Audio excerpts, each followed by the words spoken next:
Salve, nama saya Francisca Silastri Anastasia Jimenez. Saya dari kelas PKK 4 semester 4 dengan NIM 23101081.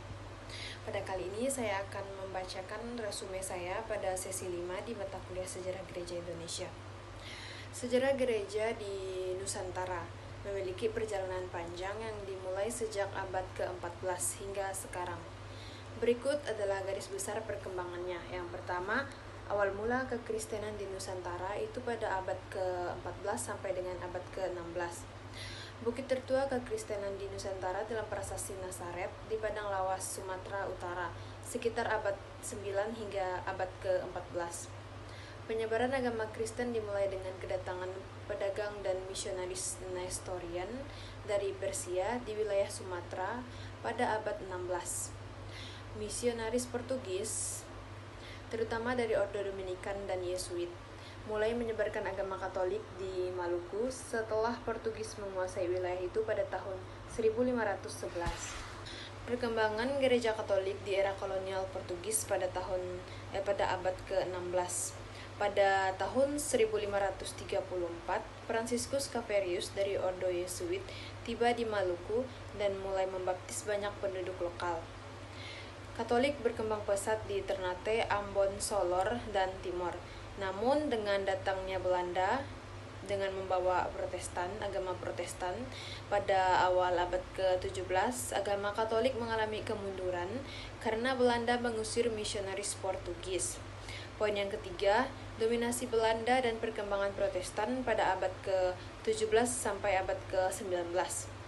Belanda yang berhaluan Calvins membawa agama Protestan ke Nusantara. POC melarang Katolik dan mengizinkan gereja Protestan berkembang di Ambon, Minahasa, dan Batak.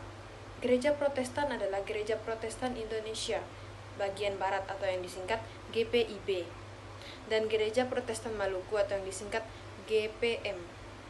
Poin yang keempat, kebangkitan Katolik kembali pada abad ke-19 dan awal abad ke-20. Setelah Belanda mencabut larangan terhadap Katolik pada tahun 1859, misionaris Katolik dan Serikat Yesus atau disingkat dengan SJ, Ordo Kapusin atau yang biasa disebut OFM Kap, dan Serikat Misi Hati Kudus atau yang disingkat dengan MSC kembali datang. Katolik berkembang di Flores, Timor, Kalimantan, dan Jawa.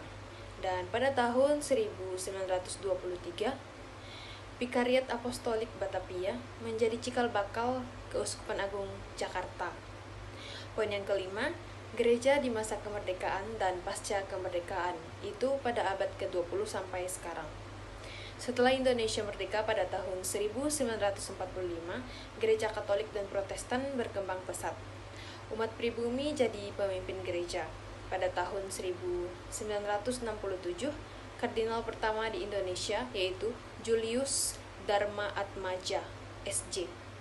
Munculnya organisasi seperti Konferensi Wali Gereja Indonesia atau yang disingkat KWI dan Persekutuan Gereja-Gereja Indonesia atau yang disingkat PGI untuk memperkuat peran gereja di masyarakat. Sekian resume saya pada sesi 5. Saya ucapkan terima kasih dan salam.